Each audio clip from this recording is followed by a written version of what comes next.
l'Éternel, car il entend ma voix. Il a penché vers moi son oreille, et je le chanterai toute ma vie.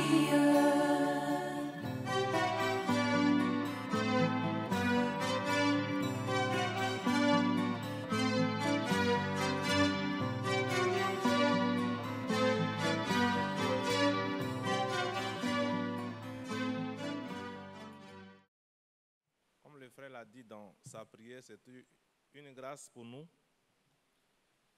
de nous retrouver dans la maison du Seigneur. Et c'était vraiment nécessaire de prier pour notre frère Raphaël, qui a fait un long périple. Il allait à l'extérieur et le Seigneur l'a ramené en paix. Frère, ce n'est pas naturel que nous partions et que nous revenions. Parce que beaucoup vont et ne reviennent plus. Tout à l'heure, même quand je venais, il y a l'un de nos doyens du service qui m'a appelé. Il dit, ah, Emmanuel, vraiment, je viens d'apprendre le décès accidentel de mon fils policier. Il était vraiment inconsolable. Il dit, ah, c'est le Seigneur Jésus-Christ que nous garde. Tout peut vraiment arriver. Tout peut arriver. Ce n'est pas que nous soyons mieux que les autres, mais c'est simplement la grâce de Dieu. Amen. Et le Seigneur, dans sa grâce, nous a toujours gardés. Et l'enfant de Dieu, ce sont les enfants de Dieu que nous sommes, il n'y a pas de hasard dans notre vie. C'est pourquoi le lexique hasard n'existe pas dans notre vie. Même quand on prend dans l'Ancien Testament et qu'on dit on avait tiré au hasard cette flèche, vous voyez que cette flèche cherchait quelqu'un. Amen. Donc on peut dire hasard, mais cette flèche cherchait quelqu'un. Donc nous on savait que ce n'était pas un hasard. Mais c'est Dieu qui était en train de faire quelque chose. Parce que cet homme Akab, bon, il avait pris une femme Jézabel qui lui donnait des mauvais conseils. Vous voyez, la suite, nous la connaissons. Ce soir, nous lirons une parole, mais déjà, je vais vous dire que le frère Isaac et le frère Mathias ne seront pas là. Ils sont dans un programme que le Seigneur vraiment veille sur ses serviteurs et que les conduise. On va se tenir debout, s'il vous plaît, frère, et lire une parole.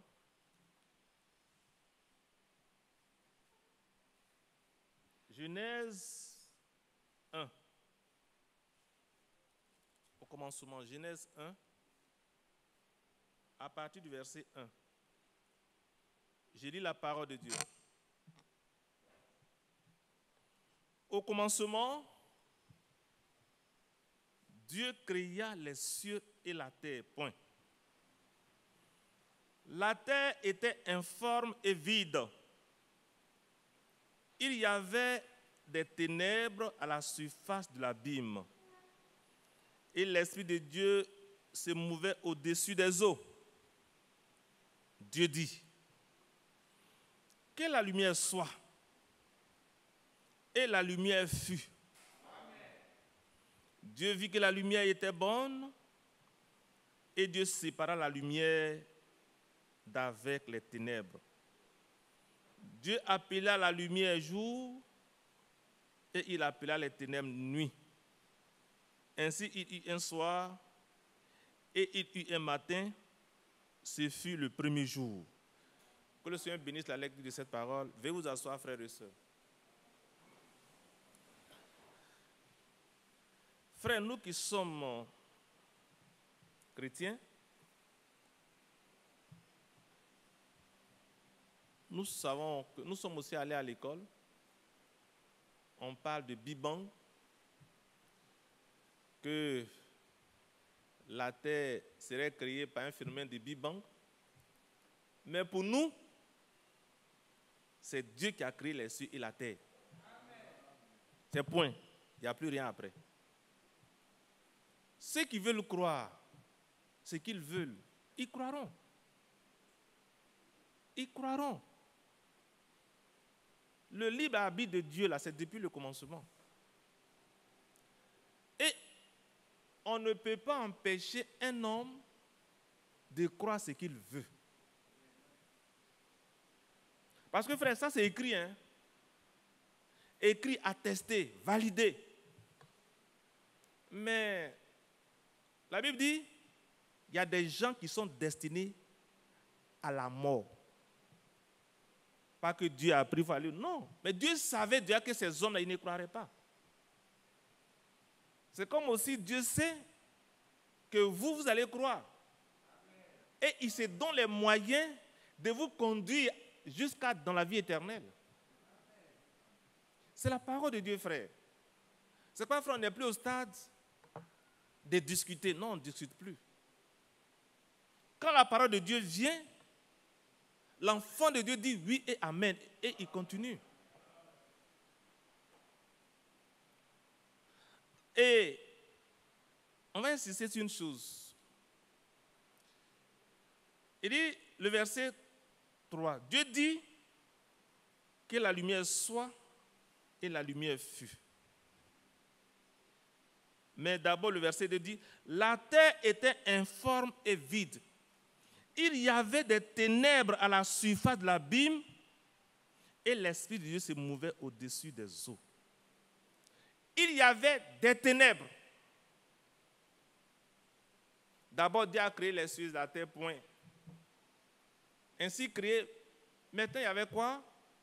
Il y avait les ténèbres. Mais avant que Dieu lui-même ne rentre dans la succession des créations, il a d'abord fait quoi? Verset 3, Dieu dit que la lumière soit et la lumière fut. Avant de commencer les autres, Dieu a d'abord créé la lumière. Dieu a commencé, il a créé d'abord la lumière. Et c'est lorsque la lumière a été créée que les autres choses vont suivre. Parce que Dieu ne peut pas créer dans les ténèbres. Dieu ne travaille pas dans les ténèbres. Dieu travaille dans la lumière. C'est pourquoi d'abord, il dit que la lumière soit et la lumière fut. Verset 4, Dieu vit que la lumière était bonne et Dieu sépara la lumière d'avec les ténèbres.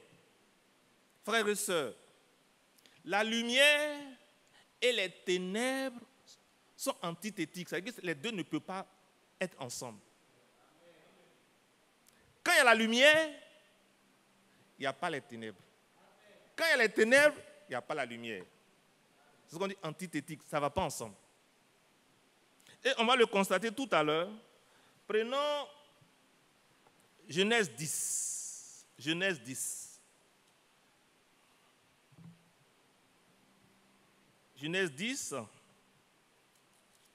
à partir du verset... Genèse 10, à partir du verset 21.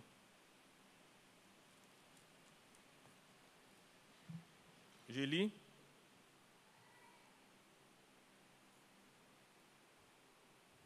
Non, je me suis trompé, ce n'est pas Genèse 10. C'est quand on dit c'est Exode, excusez-moi, je dois.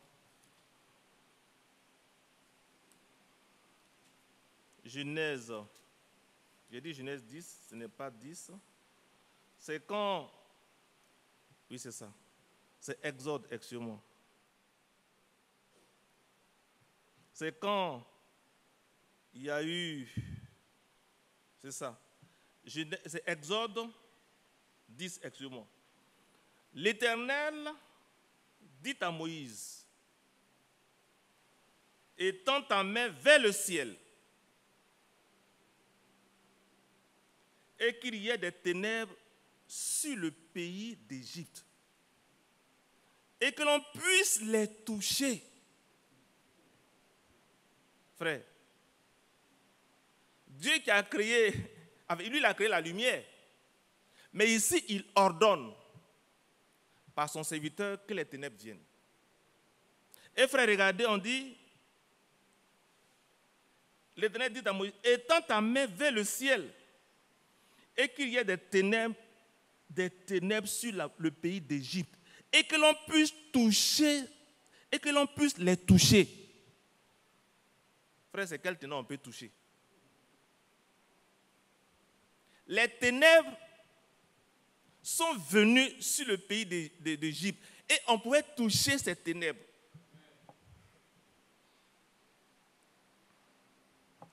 On continue. Moïse étendit sa main vers le ciel et il y eut d'épaisses ténèbres dans tout le pays d'Égypte pendant 3 jours. Verset 23. On ne se voyait pas les uns les autres et personne ne se leva de sa place pendant 3 jours. Frère, les ténèbres, là, c'est une force. Hein. Heureusement que nous ne sommes pas les enfants des ténèbres. Il continue. Verset 23. On ne se voyait pas les uns les autres et personne ne se leva de sa place pendant 3 jours. Mais il y avait de la lumière dans les lieux où habitaient tous les enfants d'Israël. Amen. Il y avait la lumière où habitaient les enfants d'Israël. Alléluia. Frère, c'est de ça qu'on parlait ce soir. Les ténèbres et la lumière ne peuvent habiter ensemble. Dieu, avant de commencer son œuvre de création, il a d'abord commencé à créer la lumière. Et c'est là qu'il a commencé à travailler. C'est vrai, au commencement, il avait les cieux et la terre. Point. Nous, on ne croit pas les Bibles. On a été tous à l'école. Et souvent, si on te pose les questions, on fait un coup, tu vas répondre en tant qu'élève, mais tu sais que c'est faux. C'est faux. C'est faux. C'est Dieu qui a créé les cieux et la terre. Pas une autre personne. Pas un Big Bang. Il n'y a rien.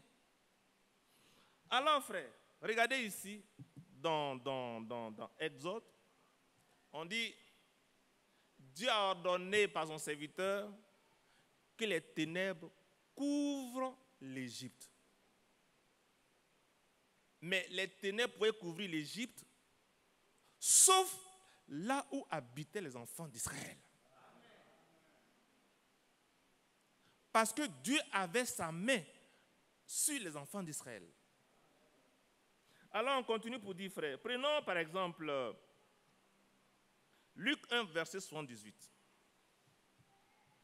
Luc 1, 78. Luc 1.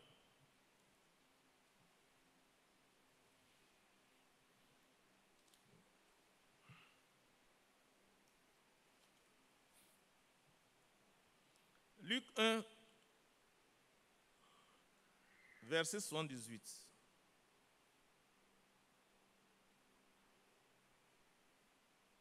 Grâce, on va commencer peut-être un peu plus haut, le verset 76, pour voir un peu le contexte. Et toi, petit enfant, tu seras appelé prophète du Très-Haut, car tu marcheras devant la face du Seigneur pour préparer ses voies, afin de donner à son peuple la connaissance du salut par le pardon de ses péchés. Grâce aux entrailles de la miséricorde de notre Dieu, en vertu de laquelle le soleil levant nous a visités d'en haut. Verset 79. Pour éclairer ceux qui sont assis dans les ténèbres et dans l'ombre de la mort, pour diriger nos pas dans le chemin de la paix. Frères et sœurs, nous qui avons cru à la parole de Dieu, cette parole nous éclaire partout où nous partons, de telle sorte que nous ne puissions plus être dans les ténèbres. Parce que, frère, la parole de Dieu, quand elle est prononcée sur une personne, les ténèbres se dissipent. Ça, c'est la loi de Dieu. Parce que depuis que la parole de Dieu est sortie de sa bouche, cette parole a toujours son effet. Elle agira toujours. Parce que c'est la parole de Dieu. C'est pas frère. Depuis lors, je parle maintenant du jour et de la nuit qui n'a rien à voir avec ce que nous venons de lire. On va prendre l'autre là, Genèse. On repart à Genèse. On repart à Genèse. Genèse 1, verset 17. Verset 16. Dieu fit les deux grands luminaires, le plus grand luminaire pour présider au jour et le plus petit luminaire pour présider à la nuit. Il fit aussi les étoiles. Dieu les plaça dans l'étendue du ciel pour éclairer la terre, pour présider au jour et à la nuit, et pour séparer la lumière d'avec les ténèbres. Dieu vit que cela était bon. Ainsi, il eut un soir et il eut un matin, ce fut le 4e jour. Cela n'a rien à voir avec ce qu'on vient de dire de l'autre côté. Mais depuis que le Seigneur a prononcé cette parole, il y a eu toujours nuit, il y a eu toujours jour. On n'a jamais arrêté ça. Parce que le Seigneur l'a dit. Le Seigneur l'a dit. La nuit va venir, le jour, ainsi de suite, jusqu'à ce que. Parce que Dieu l'a dit. Frère, c'est la parole de Dieu. C'est pourquoi quand la parole de Dieu éclaire un enfant de Dieu, quand un enfant de Dieu voit la lumière de la parole, il ne peut pas rester dans les ténèbres. Il ne peut pas rester dans les ténèbres, frères et sœurs. C'est vrai, on voit cela physiquement, mais spirituellement, comment cela se passe? Allons dans Jean 3. Prenons Jean 3. On va le lire pour voir que la lumière était venue dans cette contrée. Mais il y avait des gens qui avaient formé un groupe, un casque, et puis ils faisaient obstruction à la lumière, mais ce n'est pas possible. On va le prendre, Jean 3. Jean 3, le verset, à partir du verset 1. On va le lire. Jean 3, le verset 1.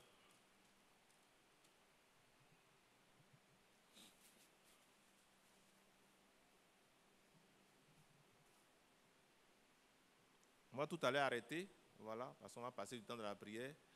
Et à 17h, on va faire une pause à 17h. 17h15, les frères vont sortir et puis on va commencer à 17h30 pour l'écoute. Jean 3, je lis. Mais il y eut un homme d'entre les pharisiens, nommé Nicodème, un chef des Juifs. Voilà, un chef. C'était un chef des Juifs. Qui vint, lui, auprès de Jésus de nuit. Ah, lui, il a eu le courage. Mais peut-être un courage noctambule, mais c'est déjà bon en tout cas. La nuit, il s'est élevé parce que les gens avaient des privilèges. Tu es un docteur. Et souvent, quand ils se mettent là, ils parlent. Nous sommes des docteurs. Regarde ce petit Jésus-là. L'enfant de Marie, son père, c'est le charpentier. Regarde ce qu'il dit. Est-ce que tu penses que... Et puis souvent, tu sais que c'est la vérité. Hein? Mais comme tu es dans un casque, pour ne pas qu'on te regarde dedans, il dit oui, c'est vrai. Mais lui, au moins, il a été sage. Et qu'est-ce qui va se passer? Mais il y a un homme d'entre les pharisiens nommé Nicodème, un chef des Juifs, qui vint, lui, auprès de Jésus de nuit, et lui dit, Rabbi, alléluia, maître. C'est le docteur qui appelle le Seigneur Jésus qui Rabbi. Donc le grand docteur, c'est le Seigneur Jésus-Christ. Rabbi, veut dire maître. Nous savons. Alléluia. Nous les pharisiens, nous savons. Nous les docteurs là, nous savons. Les scribes, nous savons. Ah, nous savons. Alléluia.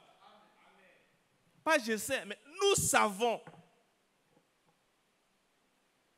Si c'était des médecins, on dit nous les médecins, nous savons. Frère, ou bien c'est pas l'ordre des médecins. Nous savons. L'ordre des pharmaciens, nous savons. Parce que c'est les sommités au fait. Il dit, Rabbi, nous savons que tu es qui? Un docteur venu de Dieu. Amen. Et ils sont des docteurs des hommes, mais il sait qu'il y a un docteur qui vient de Dieu. Ah, donc il y a des docteurs qui viennent de Dieu. Amen. Frère, il y a des docteurs qui viennent de Dieu. Il y a des docteurs des hommes, mais il y a des docteurs selon Dieu. Et les docteurs selon les hommes, ils vont cacher la vérité pour faire plaisir à leur congrégation. Nous savons, et puis ils sont dans le noir, hein, et puis nous savons que toi tu es un docteur. Oh. Et dit, nous savons que tu es un docteur venu de Dieu. Mais dans quelle école il avait fait le doctorat? Frère, c'est Dieu lui-même qui est là. Et il était plus que docteur. Mais c'est lui-même qui donne le doctorat au docteur. Ce n'est pas lui qui donne les dons. Les ministres, c'est lui. Et il dit, nous savons que tu es un docteur venu de Dieu, car personne ne peut faire ces miracles que tu fais si Dieu n'est avec lui. Oh, alléluia. Frère, c'est des jaloux. Excusez-moi du terme, ils sont jaloux. Pourquoi tu ne le reconnais pas publiquement et puis c'est de nuit tu viens? Mais c'est déjà bon. Parce que chacun sauve son âme. Lui au moins il a eu le courage de venir.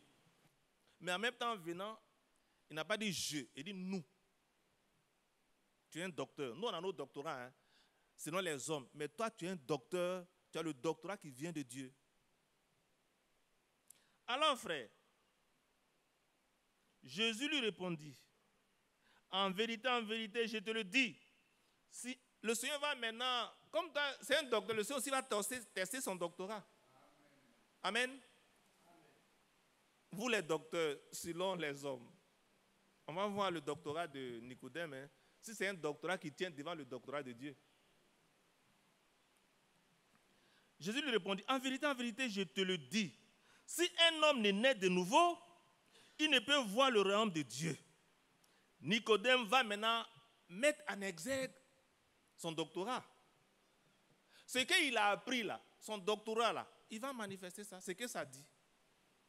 Il dit, verset 4, Nicodème lui dit, comment un homme peut-il naître quand il est vieux?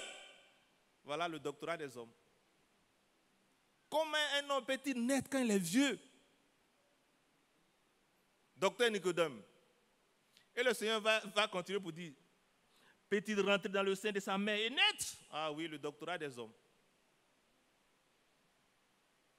Jésus lui répondit, en vérité, je te le dis, si un homme n'est né d'eau et d'esprit, il ne peut entrer dans le royaume de Dieu. Ce qui est né de la chair est chair, et ce qui est né de l'esprit est esprit. Ne t'étonne pas que je t'ai dit. Il faut que vous naissiez de nouveau. Le vent souffle où il veut, et tu en entends le bruit. Mais tu ne sais d'où il vient, ni où il va. Il en est ainsi de tout homme qui est né de l'esprit. Nicodème va continuer à exposer les outils de son doctorat. Nicodème lui dit, comment cela peut-il se faire? Jésus lui répondit, alléluia, mais tu es un docteur d'Israël. Ah, docteur. C'est pas ça? Tu es un docteur d'Israël, le peuple de Dieu.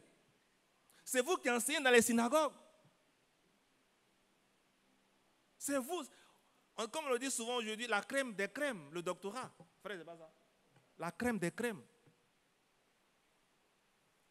Et tu ne sais pas ces choses, docteur. Oui. Tu ne sais pas ça? Oh, alléluia. Frères et sœurs, quand tu es dans les ténèbres, tu ne peux pas comprendre les choses de Dieu. Ce n'est pas une question de doctorat. Frère, ce n'est pas une question de doctorat. Hein? On continue. Verset 4, Nicodème lui dit, comment un homme peut-il naître quand il est vieux? Peut-il rentrer dans le sein de sa mère et naître? Le verset 5, Jésus lui répondit, en vérité, je te le dis. Non, on avait déjà dépassé ça. Ouais, excusez-moi. On va au verset 10. Jésus lui répondit, tu es le docteur d'Israël et tu ne sais pas ces choses. En vérité, je te le dis. Nous disons ce que nous savons et nous rendons témoignage de ce que nous avons vu. Et vous ne recevez pas notre témoignage. Si vous ne croyez pas quand je vous ai parlé des choses terrestres, comment croirez-vous quand je vous parlerai des choses célestes? Voilà. Frère, l'homme charnel ne comprend pas les choses spirituelles. L'homme charnel ne comprend pas les choses spirituelles parce que tu es encore dans les ténèbres. Mais en même temps que la lumière, lui, comme Nicodème, il faut quitter la lumière. Il faut quitter les ténèbres pour venir à la lumière. Et c'est ce que Nicodème a fait. C'est ce que Nicodème a fait, frère. Mais il y a toujours des gens, n'est-ce pas, qui sont là pour contester ce que Dieu est en train de dire, ce que Dieu dit. Ils contestent. Regardez Nicodème, frère. Dieu merci qu'il est venu aujourd'hui, c'est écrit. On sait que dans les casques, ils savent. Mais comme ils se disent des grands, ils ne peuvent pas accepter ce que, excusez-moi, un petit Jésus-Christ, petit là, selon la chair, vous comprenez ce qu'il veut dire, hein? C'est ce qu'il dit. Parce qu'ils voient Jésus-Christ comme fils de Marie, l'enfant d'un charpentier. Parce qu'ils sont des docteurs. Frère, c'est là le mal aujourd'hui, frère. Quand Dieu dit une chose, parce que tu as un certain niveau, tu ne peux pas croire. Pourquoi? Parce que c'est lui qui le dit là. C'est un petit. C'est un petit. Jésus ne pouvait pas. C'est pas Jésus n'a rien dit. Il a mis devant les faits accomplis. Tu es un docteur et puis tu ne comprends même pas les choses dont je te parle. Frère, pour comprendre les choses de Dieu, il faut être assez humble. Parce que frère, il peut y avoir un temps où on peut ne pas comprendre. Mais le temps vient, le Seigneur nous donne la révélation de comprendre les choses. Il faut les accepter quand tu es humble. Mais frère, il y a des gens qui ne l'accepteront jamais. Frère, il y a des gens qui ne l'accepteront jamais. Alors on va voir. Continuons. On va prendre Nombre 21. Nombre 21, vous allez voir, frère. Nombre 21. Nombre 21. Nombre 21, on va le lire. Je vais bientôt arrêter, mais vraiment souvent, quand ça vient, on ne peut plus. Mais il faut aussi l'esprit du prophète soumis au prophète. Il faut savoir s'arrêter. Nombre 21. Voilà. J'y suis. Je lis la parole de Dieu. Nombre 21, à partir du verset 5. Je lis.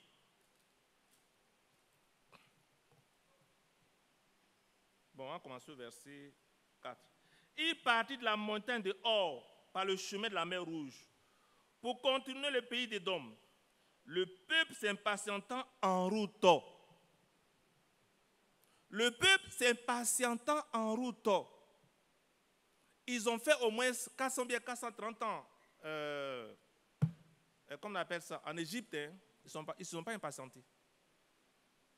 Mais pour là, où Dieu les conduit, là, ils vont s'impatienter. Frère, ne soyons pas impatients quand Dieu est en train de faire une œuvre. Il dit, et parla contre Dieu et contre Moïse. Frère, quand Dieu est en train de faire quelque chose par son serviteur et que tu parles contre lui, tu parles contre Dieu aussi. Frère, ce n'est pas moi, c'est la Bible qui le dit. Quand Dieu est en train de faire quelque chose au travers de son serviteur et que tu parles contre lui, tu parles contre Dieu. C'est pas frère. Soyons assez humbles, assez simples pour comprendre ce que le Seigneur est en train de faire aujourd'hui. Nicodème a vu que si je suis avec ces gens-là, je vais perdre la chose. Frère, quand tu es dans des gens qui t'empêchent, il faut quitter là. Il faut sortir du milieu d'eux. Nicodème a compris ça, frère. Alors, on continue. Le verset 5. Et parla contre Dieu et contre Moïse. Pourquoi nous avez-vous fait monter hors d'Égypte pour que nous mourions dans le désert? Car il n'y a point de pain, il n'y a point d'eau, et notre âme est dégoûtée de cette misérable nourriture. Oh, que le Seigneur ait pitié de nous, frères. Ils ont fait 430 ans en Égypte. Ils ont souffert. Frère, mais au fait, ce qui est chaud dans cette histoire, ils ont vu, je dis bien, ils ont vu le miracle que Dieu a fait en traversant la mer Rouge à sec. Mais cela ne leur a rien dit. Frère, quand tu veux te perdre là, tu oublies même ce que Dieu a fait. Frère, quand tu veux te perdre, tu oublies même ce que Dieu a fait. Mais si tu es comme David, tu peux dire, le Dieu qui m'a délivré des griffes du lion et de la gueule, le loup me délivrera aussi de ce Philistin. Le Philistin était là, braqué, fort, un homme fort avec toutes les armes. Humainement parlant, frère, humainement parlant, David était vaincu, humainement parlant. Mais divinement parlant, il était vainqueur. Il était vainqueur parce qu'il savait qu'il avait derrière lui et en lui le Dieu le plus fort.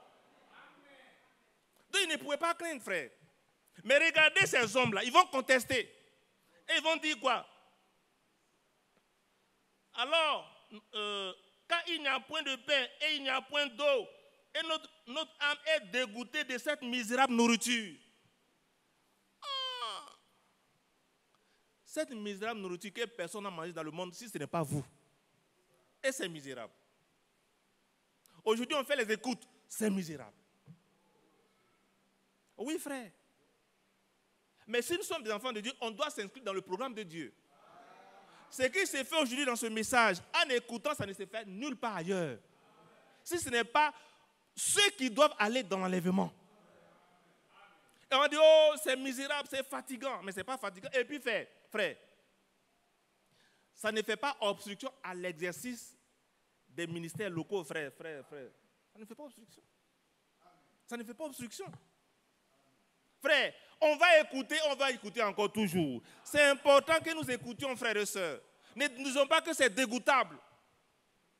Quelle misérable nourriture. Parce qu'aujourd'hui, frère, excusez-moi, il y a des choses qu'on faisait, mais aujourd'hui, frère, nous sommes dans l'actualité de la parole de Dieu. On est dans l'actualité de la parole de Dieu. Des habitudes qu'on avait souvent, parce qu'on mange souvent par habitude. Non, on ne doit plus marcher par habitude. Hein. On doit marcher par la parole de Dieu.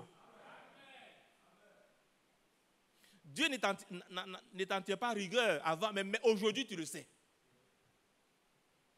Ne disons pas que c'est misérable. Oh, écoute, misérable. C'est vrai qu'il écoute, il dort bien, comme si la personne ne dort pas à la maison. Frère, ne contestons pas avec Dieu. Si tu as quitté les ténèbres et que tu es un enfant du jour, un enfant de la lumière, Tu dois écouter la parole qui donne la lumière. Frère, c'est la parole qui le dit. On ne doit pas contester. On ne doit pas contester. Vous allez comprendre, il y a des gens qui ont toujours contesté et ils contesteront toujours. Mais vous ne contestez pas. Parce que frère, Nicodème, il était dans un castre tout puissant. Les pharisiens, les docteurs. Frère Raphaël, mon bien-aimé. Après, il y a l'ordre des médecins, c'est pas ça? Et ça s'appelle l'ordre, il y a un autre ordre encore dans les médecins. Il n'y en a pas. On peut dire l'ordre des docteurs pharisiens, je ne pense pas qu'il y a. Non, il n'y en a pas un autre. Et puis, frère, je vais vous dire une chose, c'est que vous ne savez pas. Frère Raphaël, pardon, s'il te plaît, tu es un aîné, mais tu peux venir, s'il te plaît. Souvent, j'aime prendre les images. Tiens. Tu es médecin. Tu appartiens à l'ordre des médecins. Quand un médecin commet quelque chose qui est contre l'ordre des médecins, qu'est-ce que l'ordre décide? L'ordre prend des sanctions contre ce médecin qui peut aller de la suspension à l'exclusion même de l'ordre des médecins. Maintenant, quand l'ordre a décidé que tu sois exclu, est-ce que le gouvernement peut faire quelque chose? Non. Dieu te bénisse, frère. Amen. Vous voyez? Même les infirmiers aussi, ils ont un ordre maintenant, frère, c'est ça, ils ont un ordre. Au fait, il y a un ordre. C'est que vous ne savez pas. Quand un médecin commet des actes qui vont contre l'éthique de la médecine, l'ordre siège. Il y a aussi un frère de la médecine qui est notre frère Amidou, qui est très utile vraiment pour le frère. Dieu te bénisse. Frère, quand un médecin pose un acte, et puis l'ordre des médecins prend une décision, Alassane Ouattara ne peut rien faire. Frère, il ne peut rien faire. Parce que c'est un ordre, il est indépendant. Même l'ordre des infirmiers là, qui est né là. Quand un infirmier pose un acte et que l'ordre des infirmiers dit que toi tu es radié de l'ordre, ce que tu peux faire, c'est d'aller dans les petits coins où on ne sait même pas que tu travailles. Frère Amidou, c'est vous. Mais si on te prend là, c'est la prison. Donc, comment on appelle ça? Nicodème, c'est un risque qu'il a pris. C'est pourquoi il est venu nuitamment voir le Seigneur Jésus-Christ. Oh frère, il a regardé à gauche, il a regardé à droite. Est-ce que docteur Nathanaël n'est pas là? Est-ce que docteur... On regarde et puis il est rentré soin. Parce qu'il a pris un risque d'être radié. Frère, autant être radié des ordres des hommes et d'être dans l'ordre de Dieu. Frère, c'est important qu'on le sache. Donc, ne contestons pas toujours, s'il vous plaît. Parce que quand Dieu a mandaté un homme, il lui donne son onction. Il lui donne son onction. Oui, frère. Ce que le diable peut faire, c'est de le dénigrer, de dire n'importe quoi. Mais toi qui sais qu'il a le mandat là, tu n'écoutes même pas tout ce que les gens disent. Frère, on va prendre ça. Prenons Acte 17. Acte 17. Acte 17.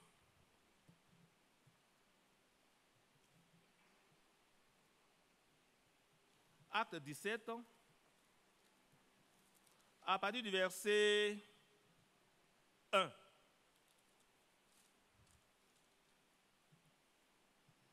Paul et Silas passaient par Amphipolis et Apollonie. Et il arrivait à Thessalonique, où les Juifs avaient une synagogue. Paul y entra selon sa coutume. Selon sa coutume. Pendant 3 sabbats, il discuta avec eux d'après les Écritures. Amen.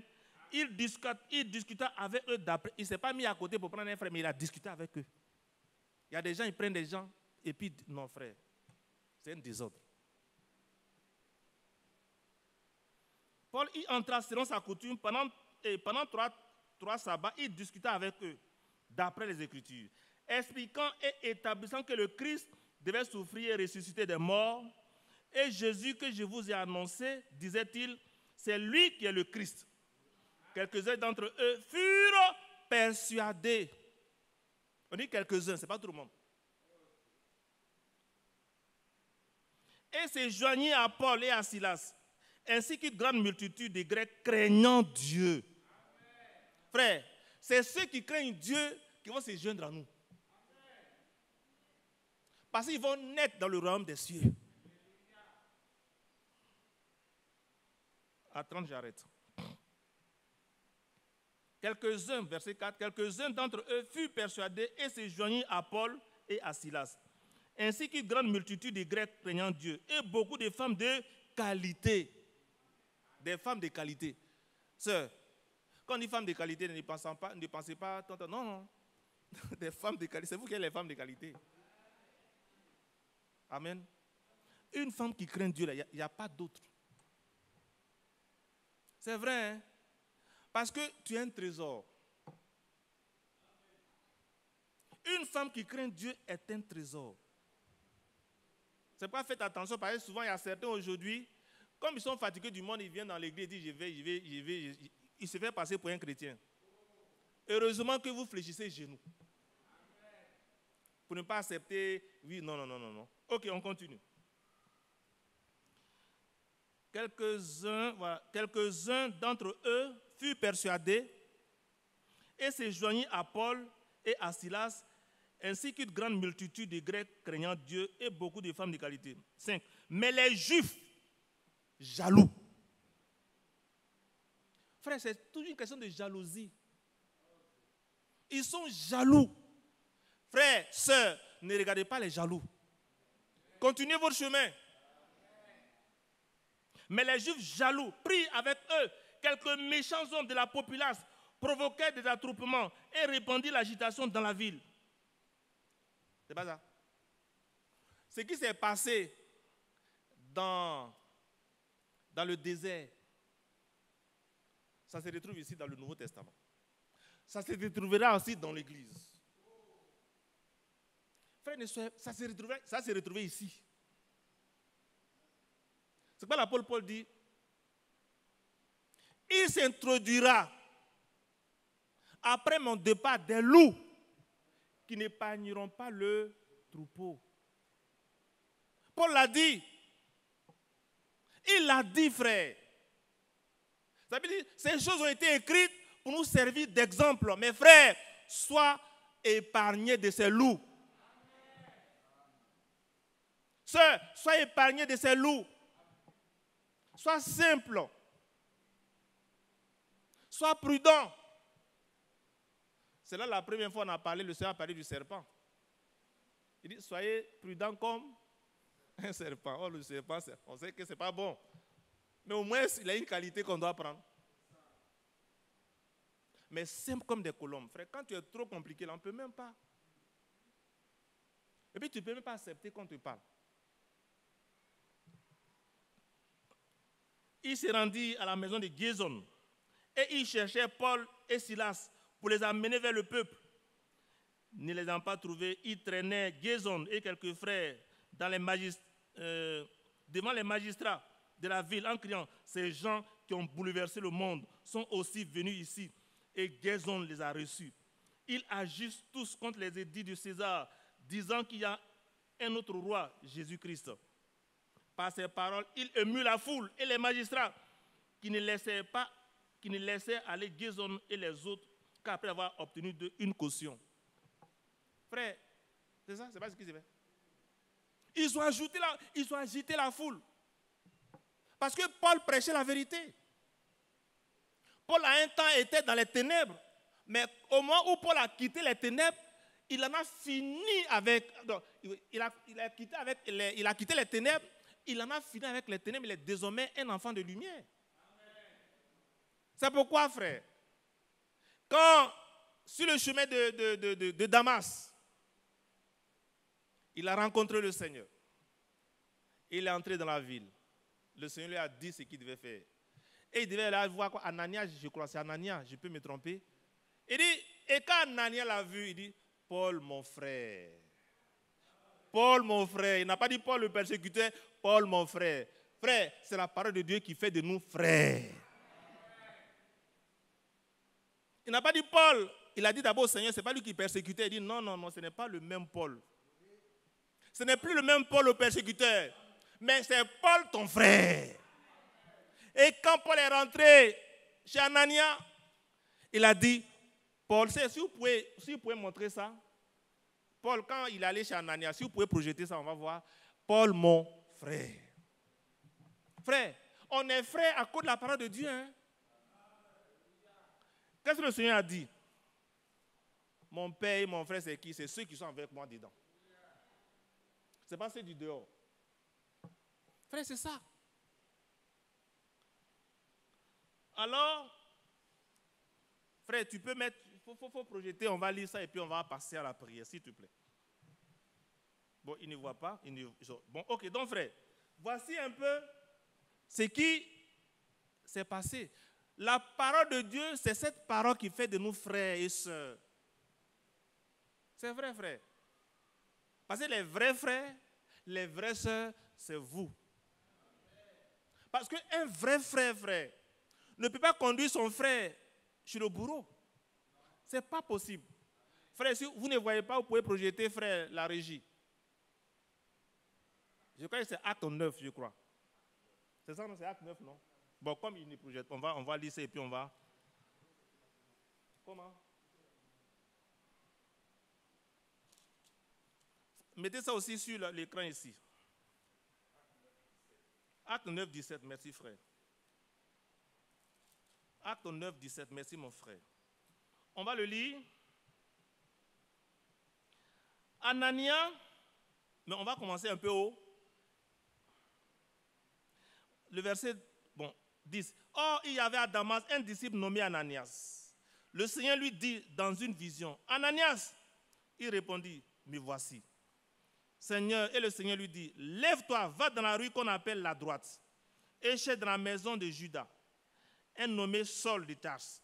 Car il prit, et il a eu en vision un homme du nom d'Ananias, qui entrait et qui lui imposait les mains afin qu'il recouvre la vue. Ananias répondit, Seigneur, j'ai appris de plusieurs personnes tous les maux que cet homme a fait à tes saints dans Jérusalem. Et il a ici des pouvoirs. Comme Nicodème avait des pouvoirs. Mais Nicodème a laissé ses pouvoirs pour venir voir Jésus-Christ la nuit. Et il a ici des pouvoirs de la part des principaux sacrificateurs pour lier tous ceux qui invoquent ton nom. Mais le Seigneur lui dit, va, car cet homme est un instrument que j'ai choisi. Paul a quitté désormais les ténèbres. Paul est venu à la lumière. Il dit pour porter mon nom devant les nations, devant les rois et devant les filles d'Israël. Et je lui montrerai tout ce qu'il doit souffrir pour mon nom. 17, Ananias sortit. Et lorsqu'il fut arrivé dans la maison, il imposa les mains à Saul en disant, Saul, mon frère. Frère, ne sommes pas comme des Judas. Judas est venu aussi. Il allait jusqu'à donner un baiser. Il donne un baiser et dit que c'est lui, il faut le tuer. Frère, ne sois pas Judas. Ne sois pas Judas, frère. Ne sois pas Judas, sœur. Parce que les Judas seront aussi toujours au milieu de nous. Mais que ce ne soit pas toi. Ce ne doit pas être toi, frère et sœur. Donc, pour dire, frère et sœur, aujourd'hui, beaucoup fustigent ces transmissions. Pourquoi? Mais frère, humblement, il faut écouter la parole de Dieu. C'est le programme de Dieu. Et tous, je crois, on doit s'aligner. Parce qu'aujourd'hui, nous sommes des enfants de lumière et non des enfants des ténèbres. Et la Bible dit, pour finir, on va prendre Apocalypse 1. Apocalypse 1. Apocalypse 1, le verset 3. Apocalypse 1, le verset 3, je lis. Apocalypse 1, le verset 3. Heureux celui qui lit. et ceux qui entendent les paroles de la prophétie et qui gardent les choses qui y sont écrites, car le temps est proche. Frère, quand ces choses étaient mises par écrit au temps de Jean, il disait en son temps que le temps est proche. Aujourd'hui, là, frère, est-ce que même dire le temps est proche, là, c'est qu'il est là, il est à la porte. Le Seigneur à la porte. Faisons en sorte, frère, que nous puissions nous départir des œuvres des ténèbres, parce que nous sommes désormais des enfants de la lumière. Et le Seigneur, il n'a travaillé qu'après avoir séparé les ténèbres d'avec la lumière. Si toi, aujourd'hui, tu reçois la lumière, je crois que c'est maintenant la vie de Dieu. L'œuvre de Dieu va commencer dans ta vie. Acceptons donc cette lumière qui nous éclaire. Que le nom du Seigneur soit loué. Frère, tu vas venir pour nous conduire dans quelques temps de prière.